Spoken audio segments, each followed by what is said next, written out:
اعوذ باللہ من الشیطان الرجیم بسم اللہ الرحمن الرحیم۔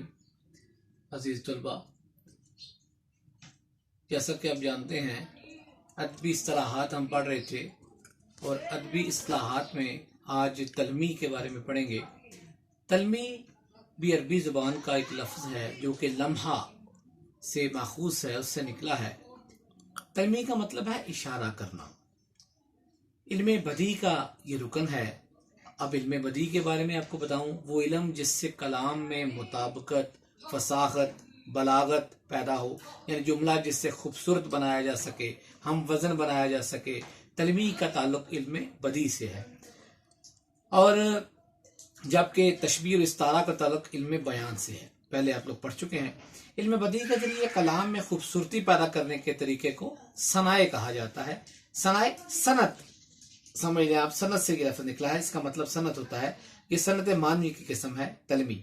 تو تلمیح کی تعریف ہم یوں کریں گے اصطلاحی معنوں میں کہ کسی کلام میں قرآن و حدیث اور تاریخی واقعہ کی طرف اشارہ کرنا تلمیح کہلاتا ہے۔ میں نے لکھا ہے بورڈ پہ، اس میں قول ہو سکتا ہے، اس میں قرآن و حدیث کی بات ہو سکتی ہے، اس میں اقوال زرعی ہو سکتا ہے، اس میں فقہ کی بات ہو سکتی ہے، یہ کوئی بھی چیز تلمیح میں آ سکتی ہے ان میں سے۔ تو بے خطر، اس میں شعر دیکھ لیں، بے خطر کود پڑا آتش نمرود میں عشق، عقل ہے محو تماشا لب بام ابھی۔ تو اس میں آتش نمرود جو ہے یہ تلمیح ہے، آتش نمرود تلمیح ہے۔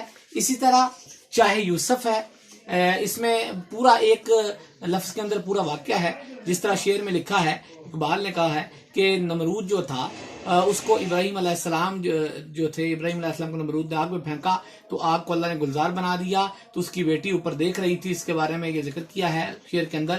آگے ہے جی، چاہے یوسف آ رہی ہے، چاہے یوسف سے صدا، دوست یہاں تھوڑے ہیں اور بھائی بہت۔ اس میں پورا واقعہ ہے، حضرت یوسف علیہ السلام کو جو کنویں میں پھینکا ان کے بھائیوں نے، اور جا کر جھوٹ بولا ان کے والد محترم سے کہ ان کو بھیڑیے نے کھا لیا، یہ پورا واقعہ ہے۔ اس کے بعد تیسرا ہے اورنگ سلیماں، ایک کھیل ہے اورنگ سلیماں میرے نزدیک، ایک بات ہے اعجاز مسیحا میرے آگے۔ اس کے بعد ابن مریم ہے، ابن مریم بھی پورا واقعہ ہے جی، ابن مریم ہوا کرے کوئی، میرے دکھ کی دوا کرے کوئی۔ اور لیلا مجنوں آپ جانتے ہیں، یہ بھی تلمیح ہے، دیکھ لیلا تیرے مجنوں کا کلیجہ کیا ہے، خاک میں مل کے بھی کہتا ہے کہ بگڑا کیا ہے۔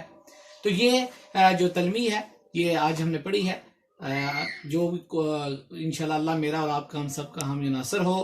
السلام علیکم ورحمۃ اللہ وبرکاتہ۔